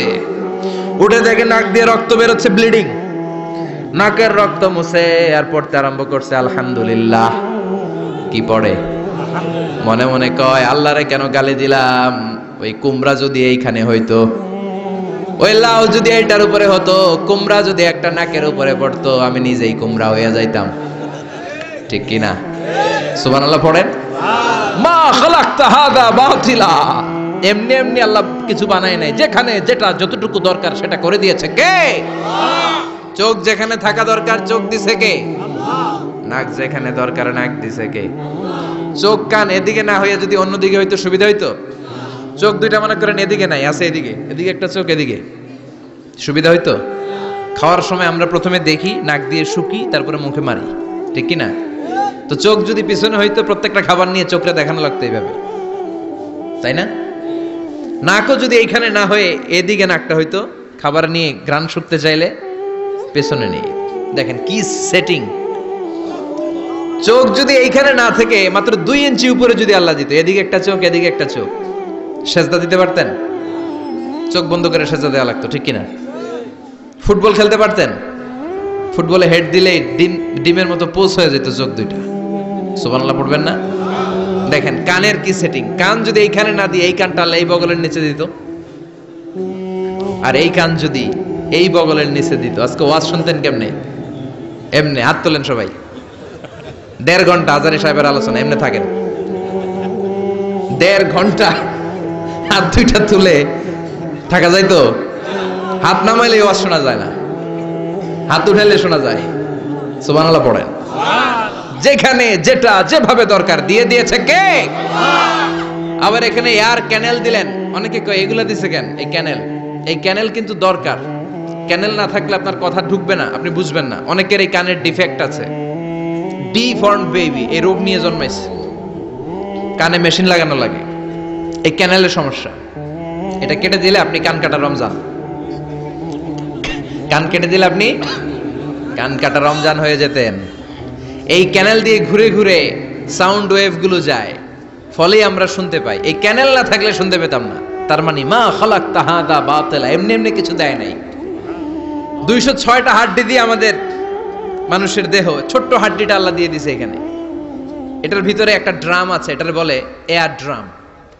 সাউন্ড ওয়েভ, শব্দ তরঙ্গ এয়ার ড্রামে নক করে, এরপরে outer air, middle air, inner air হয়ে ইলেকট্রিক্যাল সিগন্যালের মাধ্যমে যাই দেখে যায়, ব্রেনের সাথে কানেক্ট হতে হলে ইলেকট্রিক্যাল সিগন্যাল দিয়ে কানেক্ট হতে হয়। এই সাউন্ড ওয়েভ, শব্দ তরঙ্গগুলো ইলেকট্রিক্যাল সিগন্যাল দিয়ে ট্রান্সমিট হয়ে ব্রেনের হেয়ারিং নার্ভ, শুনবার যে স্নায়ু, ওইখানে নক করে। নক করা মাত্রই শব্দ তরঙ্গ আপনার শুনবার অনুভূতি জাগায়।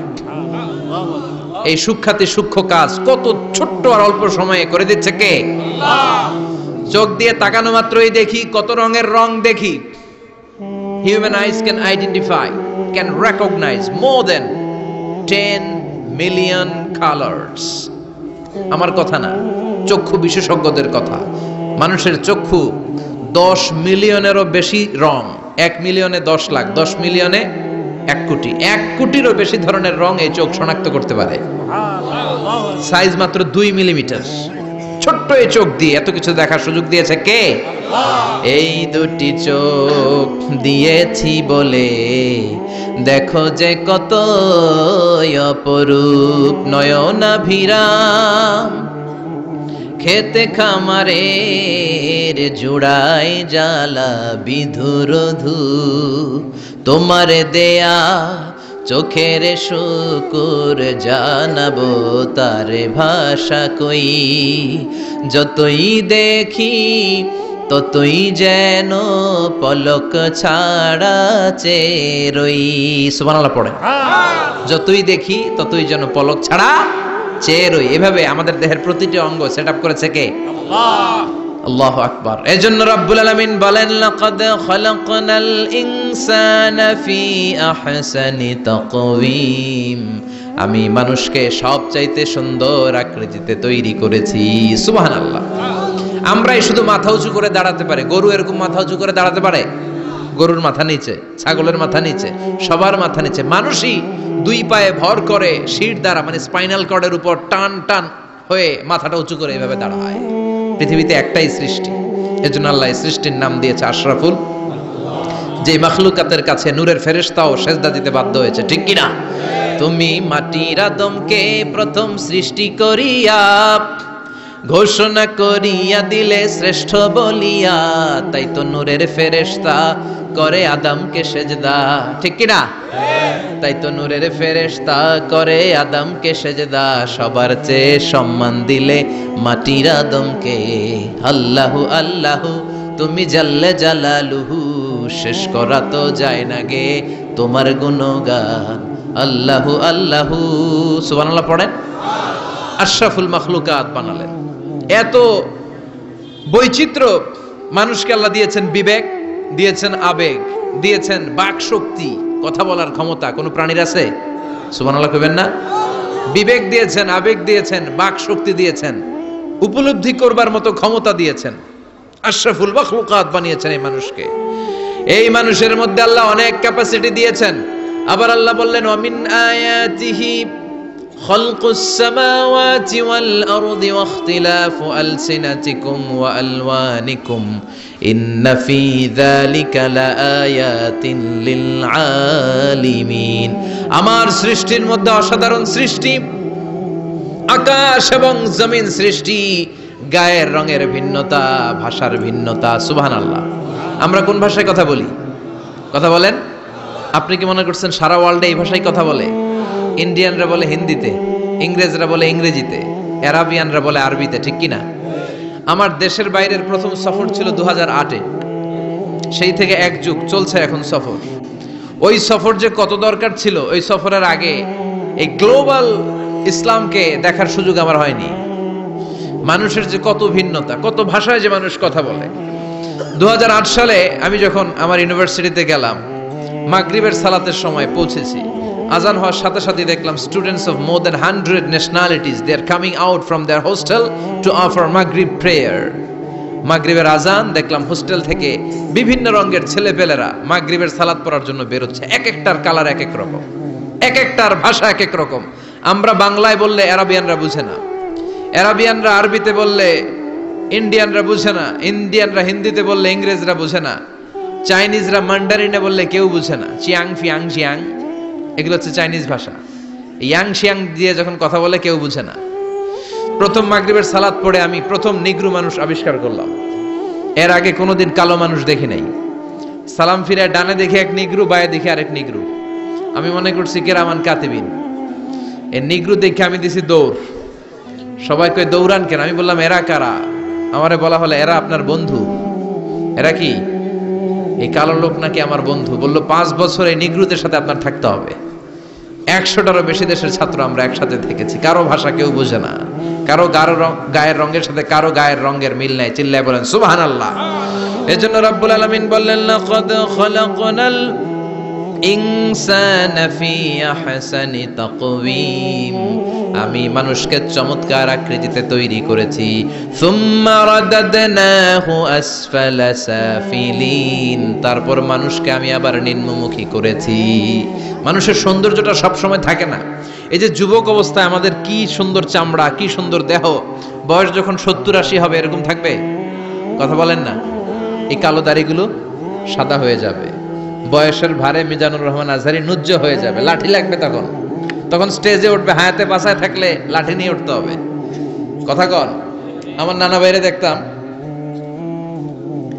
গাড়িতে একটা লাঠি রাখতো, মরহুম পীর সাহেব গোলাম সাদেক সাঈদী, গাড়িতে সব সময় লাঠি। এই লাঠি নিয়ে গাড়ি থেকে বেরোতো, লাঠি দিয়ে সিঁড়ি বেয়ে উঠতো, মাঝে মাঝে আমরা ধরেও উঠাতাম।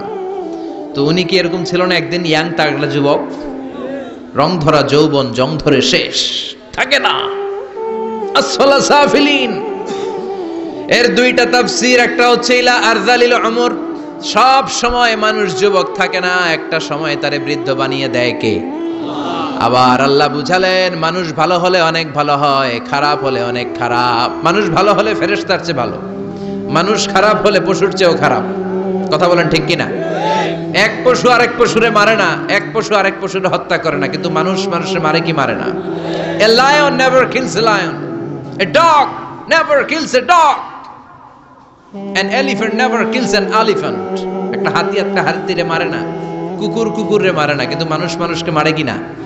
এজন্য আল্লাহ বললেন লাকাদ খালাকনাল ইনসানা ফি আহসানি তাকওয়িম সুম্মা রাদাদনাহু আসফালা সাফিলিন ইল্লাল্লাযীনা আমানু ওয়া আমিলুস সালিহাতি ফালাহুম আজরুন গায়রু মামনুন। দুই শ্রেণীর মানুষের এই বিপদ নাই, যারা ঈমান এনেছে, সৎ কর্ম করেছে। কার কথা? তবে ঈমানটা হতে হবে নির্ভেজাল। ওই ঈমানে শিরকের কোনো ছিটেফোঁটা থাকতে পারবে? তাহলে ওই ঈমান আপনারে মুক্তি দিবে। চিল্লায় বলেন ঠিক কিনা? ওয়া আমিলুস সালিহাত, নেক কাজ করে, সৎ কাজ করে, ফালাহুম আজরুন গায়রু মামনুন, তাদের জন্য এমন প্রতিদান আছে যেটা শেষ হবে না। আমাদের জন্য সবচেয়ে বড় প্রতিদান হচ্ছে জান্নাত। মুমিনের জন্য সবচেয়ে বড় পাওয়া হচ্ছে জান্নাত। চিৎকার করে বলতে হবে সবচেয়ে বড় প্রতিদান কি? মালিক তুমি জান্নাতে, তোমার পাশে আমায় একটি ঘর বানিয়ে দিও, একটি ঘর বানিয়ে দিও সে বিভীষিকাময় মহাদিনে, তোমার প্রতিবেশী করে নিও। মালিক তুমি জান্নাতে, তোমার পাশে আমায় একটি ঘর বানিয়ে দিও। পড়েন আমিন, চিল্লায় পড়েন আমিন। তার মানে যারা ঈমান আনবে, নেক কাজ করবে, তাদের হারাবার কিছু নাই। চিল্লায় কোন ঠিক কিনা? আমাদের হারানোর কিছু আছে? আমরা মল্লে শহীদ বাঁচলে, মল্লে শহীদ বাঁচলে, এজন্য ঈমানটা হতে হবে পাকা ঈমান। ঈমানদার কখনো পথ হারায় না। ঈমানদার ভরসা রাখে কার উপর? আপনি যদি ঈমানের পক্ষে থাকেন, কোরআনের পক্ষে থাকেন, ইসলামের পক্ষে থাকেন, আপনার উপর আযাব আসবে, গজব আসবে, বিপদ আসবে, নবীদের উপর যেমনি এসেছে। ঠিক কি না?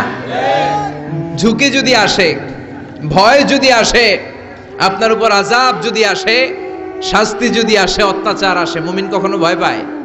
কথা বলেন। মুমিন কখনো পথ হারায় না, মুমিন কখনো আশা ছাড়ে না। চিল্লায় বলেন ঠিক কিনা? কারণ মুমিন খুব ভালো করে জানে রাত্রি যত গভীর হয়, সুবহে সাদিকের সময় কাছে আসতে থাকে। কথা বলেন। গর্ভবতী মায়ের পেটের ব্যথা যত বাড়তে থাকে, নতুন মেহমান আসার সময় কাছে আসতে থাকে। তেমনি ইসলামের পক্ষে যারা কথা বলে, ইসলামের পক্ষে যারা লড়াই করে, হকের ব্যাপারে যারা বাতিলের বিরুদ্ধে আপোষহীন, তাদের উপর যত অত্যাচার আসবে, ইসলামের বিজয়ের সময় কাছে ঘনাতে থাকবে। চিল্লায় বলেন ঠিক কিনা? ইসলাম জিন্দা হোতা হয় হার কারবালা কি বাত। প্রতিটা কারবালার রক্তক্ষয়ী সংগ্রামের পরে ইসলামের বিজয় আসে। ইসলামের বিজয় মিষ্টি কথায় আসে না। ইসলামের কথা, ইসলামের বিজয়টা এমনি এমনি আসে না। ইসলাম জিন্দা হোতা হয় হার কারবালা কি বাত। প্রতিটা কারবালার রক্তক্ষয়ী সংগ্রাম দিয়ে ইসলামের পতাকা উড়ে, চিল্লায় বলেন ঠিক কিনা? সে আল্লাহ বললেন ইল্লাল্লাযীনা আমানু ওয়া আমিলুস সালিহাতি ফালাহুম আজরুন গায়রু মামনুন ফামা ইউকাযযিবুকা বা'দু বিদ্দীন আলাইসাল্লাহু বিআহকামিল হাকিমিন। ও নবী, এরপরেও কোন জিনিস তাদেরকে ইসলাম থেকে দূরে রাখে? তাদেরকে জিজ্ঞেস করেন, আমি কি শ্রেষ্ঠতম বিচারক নই? সব বিচারকের শ্রেষ্ঠ বিচারক কে? কার বিচারে কোনোদিন জুলুম হয় না? চিল্লায় বলেন। আল্লাহর বিচারে কেউ কোনোদিন ঠকবে? তিনি সবচেয়ে শ্রেষ্ঠতম বিচারক। বিশ্বনবী বললেন সূরাতুত তিন তেলাওয়াত করতে করতে কেউ যখন এই অষ্টম আয়াতে চলে আসে সেজন্য বলে বালা ওয়া আনা আলা যালিকা মিনাশ শাহিদিন, আল্লাহ আমি সাক্ষ্য দিচ্ছি আপনি শ্রেষ্ঠ বিচারক। আপনার চাইতে শ্রেষ্ঠ বিচারক হতে পারে না। দুনিয়াতে যে বিচারগুলো পান নাই, আপনি কি মনে করছেন আখিরাতে এই বিচার হবে না? কথা বলেন। আপনার উপর জুলুম করা হয়েছে, আপনাকে নির্যাতন করা হয়েছে, এগুলোর বিচার করবে কে? আপনার জমি মেরে খেয়ে দিয়েছে, আপনার সম্মান নষ্ট করেছে, বিচার করবে কে? যত অন্যায় বিচার পৃথিবীতে হয়েছে এগুলোর নতুন করে বিচার হবে। সেই বিচারকের সবচেয়ে বড় বিচারকের ভূমিকা পালন করবে আমাদের আল্লাহ। আহকামুল হাকিমিন। আল্লাহ put a question to the audience, to the মুমিনিন। মুমিনদের কাছে আল্লাহ একটা